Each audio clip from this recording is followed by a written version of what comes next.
우선 우리가 작성해야 될 문서 요구사항 정의서에 대해서 한번 샘플을 통해서 살펴보도록 하겠습니다. 여러분들한테 우리 자료실에 산출물의 폼을 이제 현재 올려놨습니다. 그래서 산출물 중에 요구사항 정의서라는 이제 폼이 있습니다. 그래서 이제 그거를 어떻게 작성해야 되는지 한번 보도록 하겠습니다. 요구사항 정의서라고 하면은 우리가 이제 결과물로 작성할 어떤 프로덕트의 어떤 제품의 어떤 작품이 될 수도 있겠죠. 그거에 대한 요구사항들을 실제로 이제 정의하게 됩니다. 이 요구사항 정의서는 굉장히 실제적이어야 되고, 그리고 현실적이라는 걸 딱 느낄 수 있게 무엇을 어떻게 하겠다는 게 명확하게 드러나야 됩니다. 그래서 한번 내용을 살펴보면 우리는 이제 다음과 같은 형식으로 요구사항 정의서를 작성하면 되겠습니다. 우선 시스템 명칭이 있어야 되겠죠. 그래서 예로 비디오 대여 시스템. 여러분들은 이 개념이 생소할 수도 있겠습니다. 예전에는 비디오 테이프를 빌려주는 대여점이 있었습니다. 아마 여러분도 어렸을 때 이제 경험해본 이제 그런 게 있을 텐데, 만약에 이런 비디오 대리점에서 그걸 관리하는 소프트웨어를 제작한다, 이렇게 가정을 했을 때 우리가 요구사항 정의서를 어떻게 할 수 있느냐 하고 간단하게 살펴보는 것이 되겠고요. 우선 여러분들은 꼭 이 요구사항 정의서의 형태가 아니어도 됩니다. 수업 시간에 소프트웨어 공학이나 소프트웨어 설계 시간에 배웠던 그런 폼들, 이제 그런 걸 활용하셔도 되는데, 대개는 이제 목차가 대동소이하기 때문에 여기서 샘플 예제를 가지고 이제 한번 살펴보도록 하겠습니다.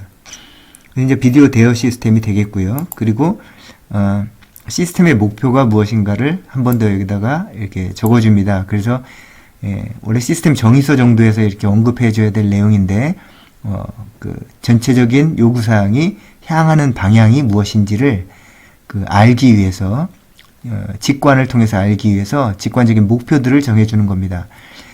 대리점에서 관리하는 비디오 정보에 대한 데이터베이스를 구축하고, 고객 정보에 대한 집중 관리, 그리고 비디오 대여 서비스를 효율적으로 지원하는 인터넷 기반의 비디오 대여 시스템을 개발하는 것으로 목표로 한다. 이렇게 되어 있습니다. 그러니까 비디오 대여하고 이제 그런 것들을 인터넷을 통해서 하고, 그리고 이제 그걸 통해서 이제 상황을 보여주고 하는 이제 웹 서비스를 만든다. 이런 것이 목표가 되겠습니다. 그래서 이제 요구사항을 정리할 때 크게 기능적인 요구사항, 이제 functional requirement라고도 얘기하는데요.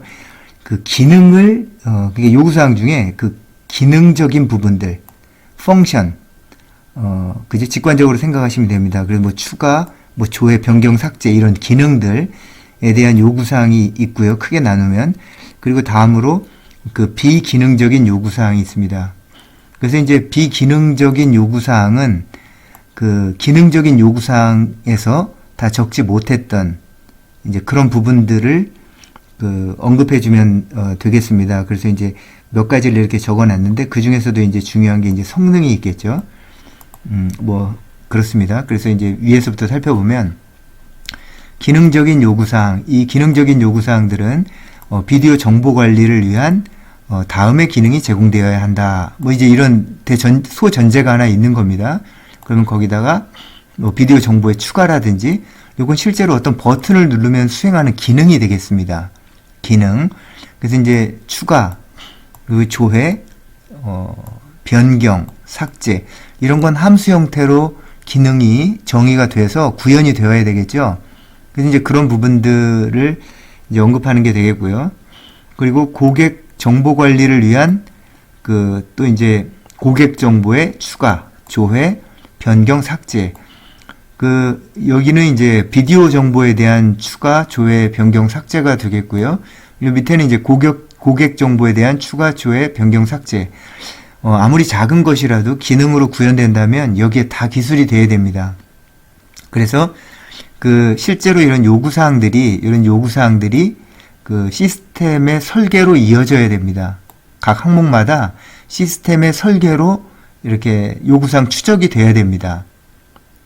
그러니까 설계가 된 것들은 다 구현이 되어야 되고요. 구현이 된 게 모이면 하나의 작품이 되는 겁니다. 제품이 되는 겁니다.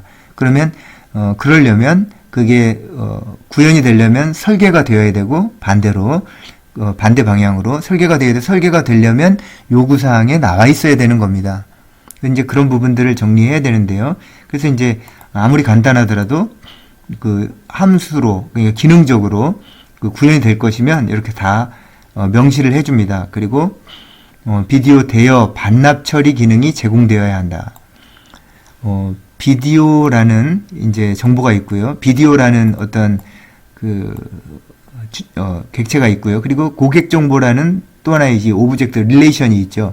비디오 릴레이션이 있고 고객 정보라는 릴레이션이 있습니다. 그러면 그들 간의 관계, 뭐 대여라든지 반납 이 관계들이 또 하나의 그 엔터티 릴레이션십에서 어떤 릴레이션으로 표현이 될 수가 있어야 되겠죠. 요것도 이제 그래서 요런 기능들이 이제 들어가게 되겠습니다.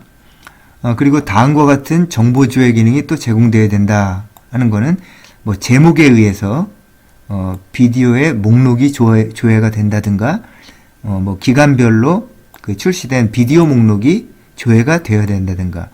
그러니까 이건 이제 편의 함수를 이렇게 가져야 된다는 거죠. 비디오를 찾는데 제목에 의해서 이제 고객들이 그 조회를 할 거기 때문에 이런 서비스도 넣어야 되고, 그럼 이제 함수 기능이 되겠죠, 이것도. 그리고 기간을 넣었을 때 뭐 2020년에 나온 비디오 목록 뭐 이렇게 이제 서치를 할 수 있다라는 겁니다. 그리고 이제 기능적인 요구사항 중에 또 하나가 될 텐데 아마 주인이 그 통계 현황을 이제 보고 싶어 하고, 그리고 고객도 가장 많이 그 열람되고 빌려가고 이제 그런 정보들을 알고 싶겠죠. 그래서 가장 인기 있는 게 무엇이냐고 하면 뭐 예를 들어서 월별이나 일일 거래가 가장 많은 거, 그럼 일일 대여순위 1등, 뭐 월별 대여순위 뭐 1등 뭐 이런 것들이 있을 수 있겠습니다. 그리고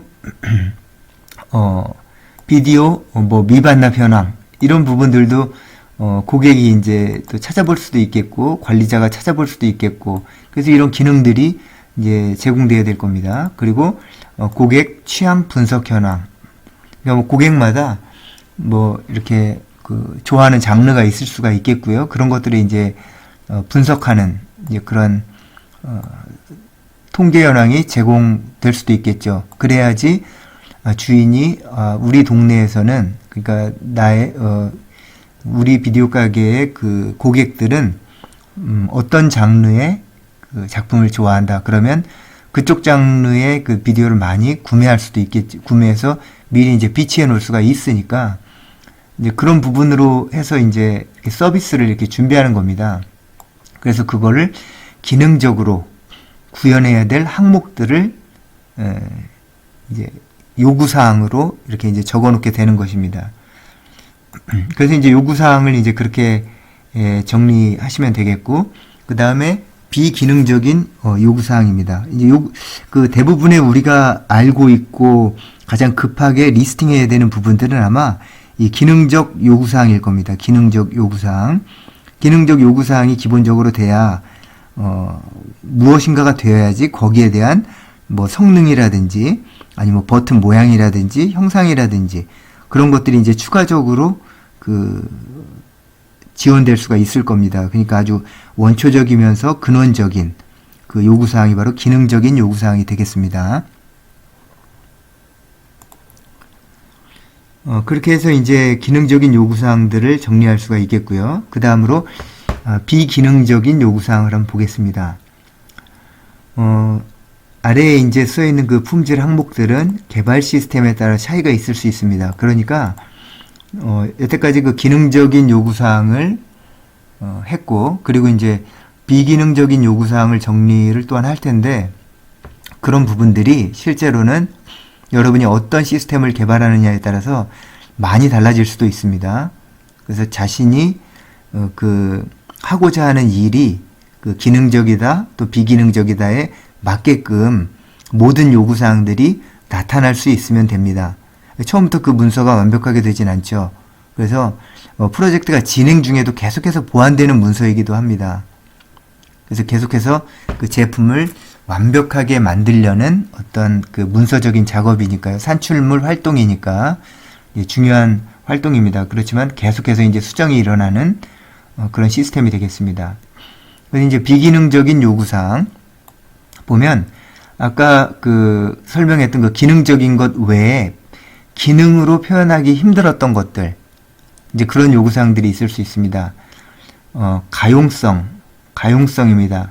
사용이 가능한 정도를 얘기하는 거죠. 그래서 시스템은 24시간 서비스 되어야 한다. 그렇죠. 프로덕트가 제품이 얼마나 크리티컬하냐, 중대하냐에 따라서 이제 달라질 수는 있겠는데요. 예를 들어서, 무슨 무중단 서비스가 되는 전산 시스템이 있다. 아주 타이트하게는, 강력하게는 이제 그런 24시간 서비스가 있을 수도 있겠고요. 그리고, 이런 작은 시스템 내에서는 24시간, 이렇게 한 번 정도는 꺼졌다 켜져도 되고, 이제 그러면서 조금만 기다리면 수행될 수 있는 서비스는 24시간 지속되는 걸로 이렇게 될 수 있는 그런 서비스가 되어야 된다. 이렇게 정리할 수가 있겠네요. 그래서 대여점의 서버는 사용자가 언제나 접속이 가능하도록 대기 상태에 있어야 한다. 퇴근할 때 꺼놓고 가면 안 되겠죠? 이제 그런 얘기입니다. 그래서 요거는 기능적이진 않지만 죽지 않고 돌아가야 되는 거죠. 이러려면 계속 시스템이 중지하지 않고 렉이 걸린다거나 그러지 않고 아주 편리하게 사용할 수 있는 그 내용이 되어야 될 겁니다. 그래서 이런 부분들이 있겠고요. 그 다음에 이제 신뢰도가 있습니다. 신뢰도도 어떤 요구사항으로 될 수가 있죠. 그래서 전원 공급이 중지되는 이제 신뢰도입니다. 신뢰도 전원 공급이 중지되는 등의 불가피한 이유로 발생한 시스템의 정지 기간은 수작업으로 작업이 처리되지만 추후 수작업으로 처리된 내용은 일괄적으로 입력이 가능하도록 되어야 한다.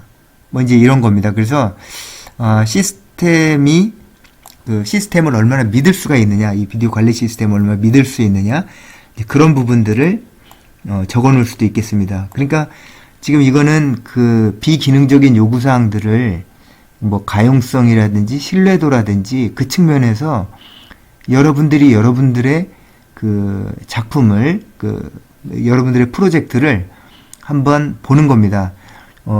지금 나의 프로젝트는 신뢰도 면에서 어떤 신뢰를 줄 수 있어야 하는가? 거기에 대한 조목조목 이제 생각해 보면 나올 겁니다. 그리고 가용성에 대해서 이제 그런 것들을 돌아보시면서 이제 정리하시면 이제 되겠습니다. 다음으로 이제 성능입니다. 성능. 명령 처리 응답. 외부 사용자의 경우에 인터넷을 통해 검색 및 대여 기능을 사용하는 일반 고객에 대한 응답 속도는 2초 이내여야 한다. 명령 처리 응답은 빠를수록 좋지만 이건 이제 최소 2초 이내에 이루어져야 된다라는 걸 얘기하고 있는 겁니다. 그러니까 빨리 응답할수록 좋은데 적어도 이 정도는 만족시켜줘야 고객이 이제 여러 가지 조회하는 작업에 대해서 아주 원활하게 서비스가 되고 있구나를 느낄 수 있을 겁니다. 그리고 이제 내부 사용자에 대해서, 그러니까 외부 사용자는 이제 고객들을 얘기하는 거고, 내부 사용자는 자신의 시스템을 이제 관리하는 관리자에 속한 그런 내부 사용자를 이야기하는 겁니다. 직접 대여점 내에서 사용하는 사용자의 경우는 응답 속도가 1초 이내이어야 한다. 이제 라고 되어 있습니다. 그래서 이제 내부에서 작업할 때 빨리빨리 이제 응답해야 되니까 이제 네트워크 딜레이는 없는 거지 않습니까? 그러면 이제 이런 걸 만족하도록 이런 성능에 대한 만족이 있어야 된다라고 정리하고 있습니다. 자료의 저장 용량 500명의 고객 정보를 넣을 수 있고 훨씬 많이 넣을 수 있겠죠. 그런데 이제 예를 들어서 그리고 1000개의 비디오 정보 그리고 10,000개의 비디오 테이프 정보, 그리고 1개월의 대여 처리 정보. 그러니까 뭐 1개월 동안은 이제 고객 정보를 유지하는 것이 되겠습니다. 자, 그 다음으로 이제 시험 용이성입니다. 시험 용이성. 통합된 기능 단위로 시험 환경의 구축 및 시험 절차에 따른 시험 및 결과 판정이 가능하도록 설계되어야 된다. 그러니까 각각의 그 개발된 그 환경이 각각 요소별로 테스트할 수 있어야 된다라는 겁니다. 되게 중요한 요소죠. 그래야지 실제로 어디에 문제가 있는지 찾아내기가 쉽고, 그리고 찾아냈을 때 빨리 또 조치가 가능합니다. 그 다음에 사용 용이성. 내부 및 외부 사용자는 공통의 웹 인터페이스로, 웹 유저 인터페이스로 시스템의 사용이 가능하여야 한다. 그러니까 시스템 사용할 때 웹 유저 인터페이스로 사용할 수 있으면 된다라는 겁니다. 다음으로 이제 제약사항을 보겠습니다. 리스트릭션입니다. 제약사항. 개발 환경에 대해서 얘기합니다. 개발 언어는 PC 환경과 인터넷 환경에서 동시에 사용될 수 있어야 된다. 개발 플랫폼은 웹 환경을 지원하는 플랫폼이어야 된다. 그 개발 도구는 자바 및 웹 편집 도구로 이클립스를 사용한다라는 것을 이렇게 이제 개발 환경에 대해서 이제 명시해 놓을 수가 있겠습니다. 그리고 설계 제약 조건, 개발 이후에 추가, 삭제, 변경을 고려해서 객체 지향 설계 방법과 컴포넌트 개발 방법론을 활용한다 이렇게 되어 있습니다. 그러니까 여기에 어떤 설계에 대한 이렇게 했으면 좋겠다라는 이제 그런 그 방법론까지 설계의 제약 조건으로 제한 사항으로 여기 이제 제시하고 있는 걸 볼 수가 있습니다. 여태까지 이제 샘플로 제시된 요구사항 정의서를 봤는데요. 우선 여러분들이 기능적인 거, 비기능적인 건 확 와닿지 않기 때문에 아까 그렇게 몇 가지 그 관점에서 정리할 수 있는 카테고리들이 있었죠. 그게 뭡니까? 예를 들어서 가용성, 신뢰성, 그리고 뭐 성능, 뭐 이런 것들로 나눠서 생각해서 우선 적어보고, 그리고 이건 이제 최소한의 시스템을 구성할 수 있게 샘플을 드린 거니까 좀 더 자세하게는 또 이제 조사할 수 있을 겁니다. 근데 여러분들이 이제 개발도 해야 되기 때문에 이게 밸런스를 잘 맞추셔서 이제 정리하시면 되겠습니다.